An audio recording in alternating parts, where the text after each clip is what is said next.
Here's a question that probably never crossed your mind while you were in the middle of making something. Does creativity have a carbon footprint? Sounds a little strange, right? Art feels free, music feels weightless, a photo on your phone feels like just light.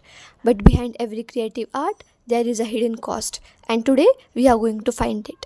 A canvas doesn't need a factory, a sketchbook doesn't run on electricity. So, why does making art have a carbon footprint? The answer is hidden in the paints we buy, the screens we design on, the prints we ship, and the studios we light. As an visual art student, this is a problem to understand. In this video, we investigated the carbon footprint embedded. Topic professional relevance. The specific issue we explore is the lifestyle carbon cost of art materials and digital tools used in student and professional visual art practices. For visual artists, this matters directly. Every professional decision, from choosing oil paint over watercolor, printing a large format artwork, or running a digital studio, carries an energy and emissions cost. Artists can increasingly expected to respond to environmental issue in their practice. Understanding our own footprint is the foundation of their responsibility. The topic is drawn from Unit 6 of our Environmental Education syllabus, which covers climate change and carbon footprint.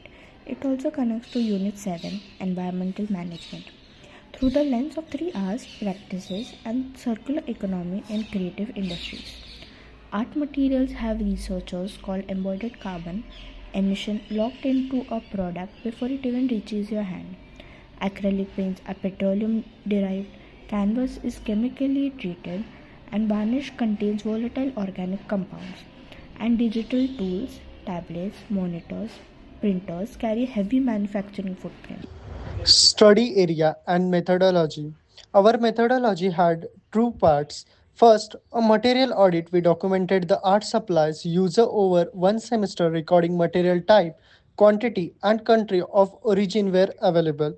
Second, a brief survey of a student awareness about the environmental impact of their art materials. Material identified. Acrylic paints are petroleum based polymer binders, synthetic pigments most commonly manufactured in China, USA, or Germany. Brushes are synthetic nylon bristles, plastic, wooden, or plastic handles largely imported from China. Sketchbook, cartridge paper are wood pulp based origin, often Indonesia, Brazil, or India. Region linked to deforestation concerns. Markers and liners are plastic casting, solvent based, or alcoholic based ink manufactured across East Asia. Canvas boards and stretched canvas are cotton or synthetic fabric on wood frame, often multi-country supply chain. Erasers, pencils, and rulers are rubber, graphite, wood, and sourced globally. Carbon implications found. Most material travel significant distance before reaching the classroom, adding transport emission on top manufacturing ones. Plastic were dominant in packaging, tool casing, and binders, meaning most materials are non-biodegradable. Packaging waste was notable. Individual plastic wraps on brushes, blister packs, shrink wrap on paper pads. Most students had never considered the environmental impact of their art supplies before the survey. The majority could not name the primary material their acrylic paint is made from. Very few students knew where their supplies were manufactured or shipped from. Our study shows that creative practice, even at the student level, carries a measurable environment cost.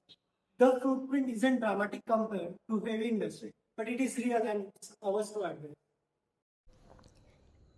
This connects directly to SDG 12, Responsible Consumption and Production, specifically Target 12.2, which calls for sustainable management of natural resources, and Target 12.5, which aims to reduce waste generation.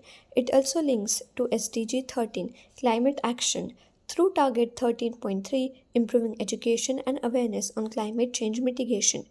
As visual art professionals, our actionable recommendations are to choose natural and locally sourced materials wherever possible, to extend the life of supplies through proper storage and reuse, shift to digital workflows for drafts and studies, and to advocate for eco conscious purchasing policies in studios and institutions.